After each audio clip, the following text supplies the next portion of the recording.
Hi, my name is John McKeel, and I'm the author of the little book, Peter, the Friend of Jesus Speaks. It's a short commentary on the tiny epistle of 1 Peter.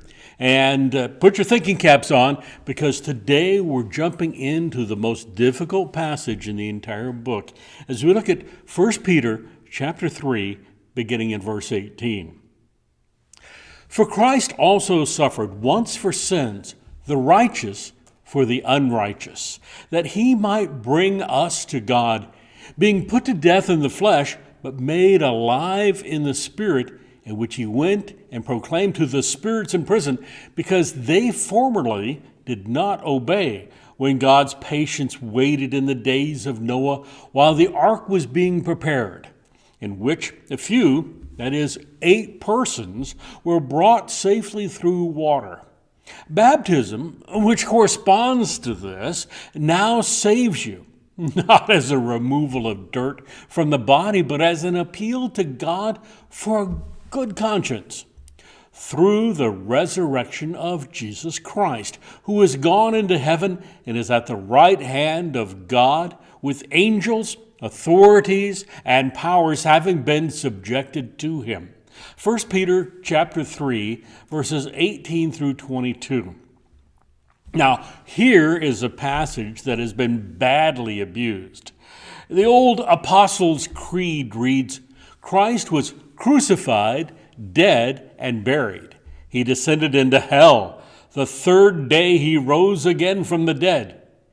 This passage is used to support the doctrine sometimes referred to as the harrowing of hell. What did Jesus do while he was in the grave? The phrase, he descended into hell, is not in the Bible. So those who support this doctrine infer it from 4 passages in the New Testament. Let's look at them now, beginning with Acts chapter 2, verse 27. For you will not abandon my soul to Hades, or let your Holy One see corruption. Hades is not hell or purgatory, another concept not found in the Bible. Hades is a Greek word that simply means unseen.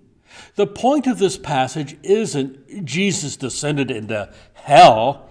It is that the body of Jesus did not decay. Well, let's look at a second scripture. Romans chapter 10, verse 7.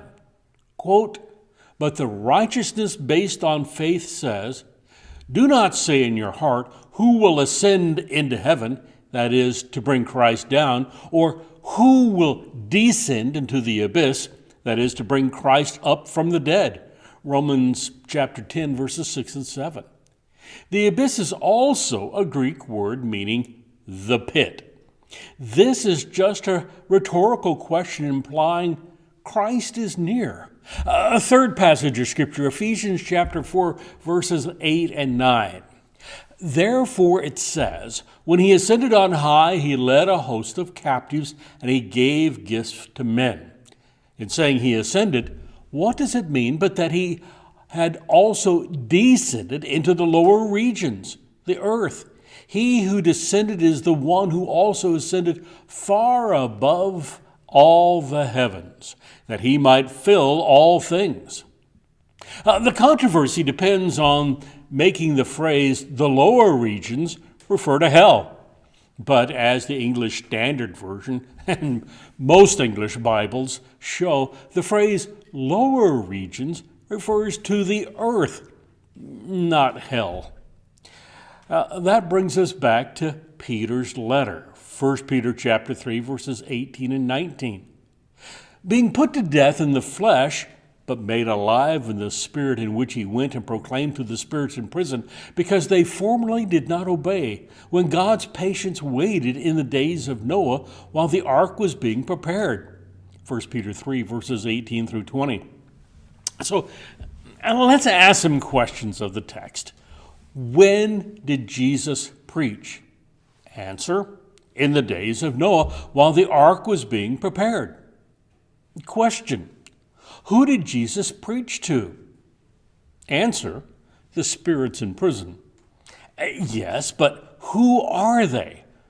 Some people answer, these are the disobedient angels from Genesis chapter 6, verses 1 and 2. When man began to multiply on the face of the land and daughters were born to them, the sons of God saw that the daughters of man were attractive, and they took as their wives any they chose.